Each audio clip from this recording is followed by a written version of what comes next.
요즘은 스트리밍으로 음악을 들어서 잘 모르시겠지만 예전엔 메탈 음악, 락 음악을 좋아하면 국내에 발매되었더라도 수입 음반을 찾는 게 당연했어요. 왜냐면 당시에는 공연윤리위원회라는 민간 자율기구의 탈을 쓴 문화체육부 소관기관이 해외 수입 음반의 가사를 듣고 문제가 있다고 판단하면 그 앨범에서 문제되는 가사만 자르거나 묵음 처리해서 앨범을 냈거든요. 그런데 아무래도 그 그룹의 팬이면 원본 음악을 듣고 싶지 않겠어요? 그래서 사람들은 음성적으로 수입된 앨범이나 백판이라 불리는 불법 복제 음반을 사기도 했지요. 농담이 아니고 당시 종로 청계천을 리어카에는 없는 앨범이 없었습니다. 80년대에서 90년대 정말 우리에게 금지곡이라는 이름의 검열이 너무 익숙하고 필수적이었던 시절의 이야기이기도 하지요.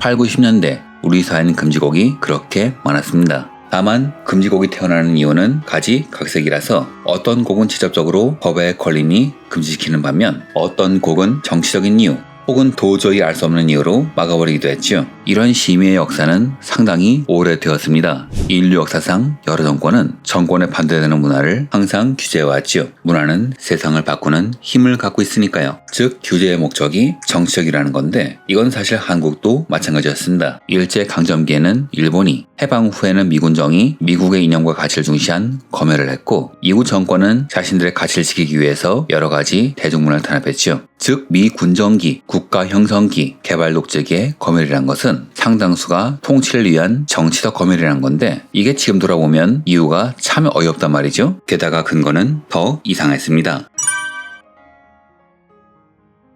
김성민 교수의 일본을 금하다, 문옥배 교수의 한국 금지곡의 사회사에 의하면 이런 형태의 검열에서 가장 상징적이었던 것은 1964년에 금지곡이 된 이미자의 동백 아가씨였다고 합니다. 당시 정부는 한일 국교 정상화를 추진하고 있었고 이에 많은 사람들이 반대하자 정부는 친일 이미지를 쇄신하기 위한 노력을 해야 했는데 그 노력의 일환으로 이 곡을 외색이 심하다면서 금지를 해버린 것이죠. 이후 정부는 여러 가지 기관과 관련법을 활용하여 문화를 다양한 방식으로 규제했습니다. 그런데 그 이유가 좀 코미디예요. 김상희의 단벌 신사는 단벌 옷에 넥타이 2개란 가사가 있는데 이걸 들은 북한이 남한 인민들은 단벌 옷에 넥타이 2개로 궁핍하게 산다면서 체제 선전을 위해서 이용해버린 바람에 억울하게 금지곡이 되었습니다. 별에서 온 그대의 도민준이 언급해서 젊은 세대에게도 유명해진 배우의 영시의 이별은 당시의 법 때문에 금지곡이 되었죠. 당시에는 통행금지가 있었기 때문에 영시의 이별하는 것은 통행금지 위반이었습니다. 웃자고 말했는데 죽자고 달려든 거죠. 송창식의 왜 불러는 반말을 했다는 이유로 정확히 말하면 당시 개봉된 영화 바보들의 행진에서 장발 단속을 한 경찰에게서 도망가는 장면에서 이 노래가 나와요.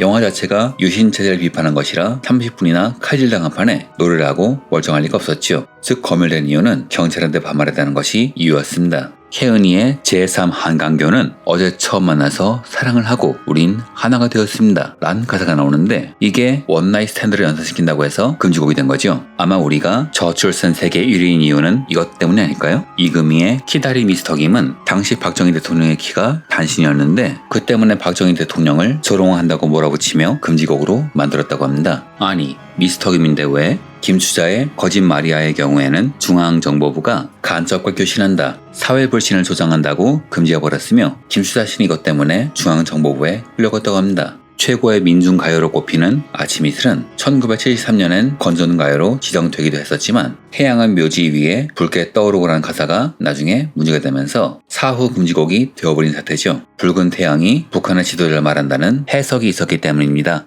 심수봉의 순자의 가을의 경우에는 전두환 씨의 부인이 이순자 씨라서 아바의 머니는 배금주의를 조장한다는 이유로 한대수의 물 좀 주소는 당시 정부와 경찰의 밥줄이던 물고문을 연상시킨다는 이유로 정광태의 독도는 우리 땅은 일본의 역사 교과서 왜곡이 터지자 이로 인한 반일 감정이 일어날 것을 우려 문화공보부가 금지곡으로 만들었다고 합니다. 이런 식으로 여러 가지 노래는 힘 가진 사람들이 불쾌하다는 이유 하나만으로 금지곡이 되었죠.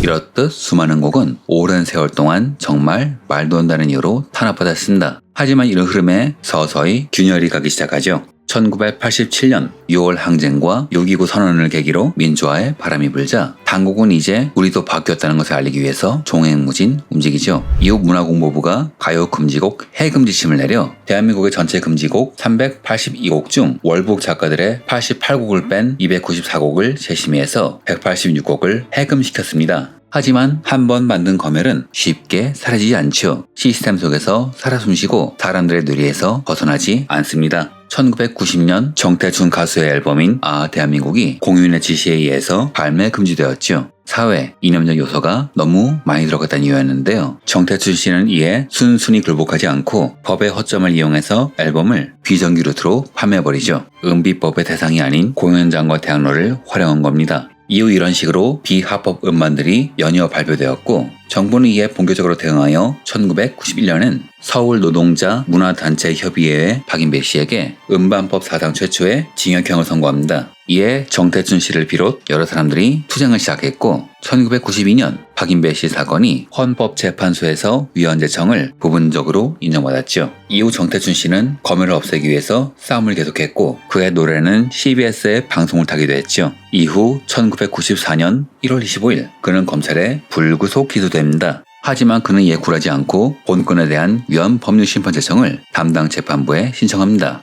이에 공연윤리위원회는 뒤집혔죠. 사실상 위헌인 법률 하에서 움직이고 있었음을 검열 자체가 부당하다는 것을 알고 있었으니까요. 결국 법률이 개정되어 개정 법률 제17조 사항에 의거 공연은 사후에 심의할 수 없도록 법이 개정됩니다. 하지만 정태춘 씨는 이 법은 사실상 공연의 마음에 들지 않으면 곡을 언제든 죽일 수 있는 칼임을 알고 있었고 그래서 국회, 문체부를 끊임없이 드나들며 독소 조항을 없애기 위해서 외로운 투쟁을 이어갔습니다. 그리고 마침 1995년 서태지와 아이들이 이 문제에 불을 붙이죠.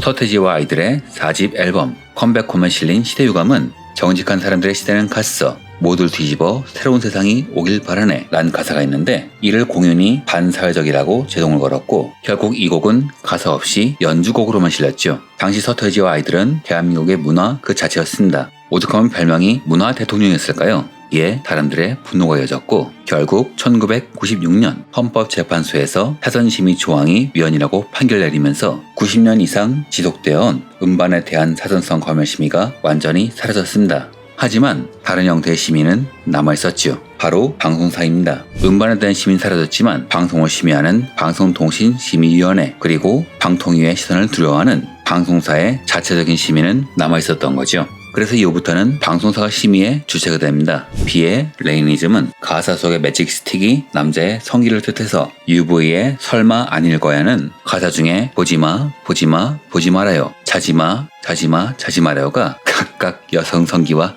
남성 성기를 묘사하는 이유로 금지되었죠. 규제라는 것은 참 무서워요. 일단 그 규제가 올바른지 아닌지 알 수가 없고 설령 규제가 없어지더라도 현직 공무원은 높으신 분이 원한다면 온갖 관련법을 인용하여 실질적인 규제를 합니다. 한 예로 우리나라엔 일본 문화를 금지하는 법이 없지만 공무원들은 각종 심의 규정을 인용하여 미풍양속을 해야 한다는 이유로 일본 문화를 규제했으니까요. 물론 규제가 아예 없어진다는 건 아닙니다. 사회에 위협을 초래한다면 규제하는 게 맞죠. 하지만 그 이유가 고작 반말이 안 된다는 식의 아전인수라면 정말 잘못된 규제가 아닐까요? 영상은 이걸로 마칩니다. 시청해주셔서 감사합니다.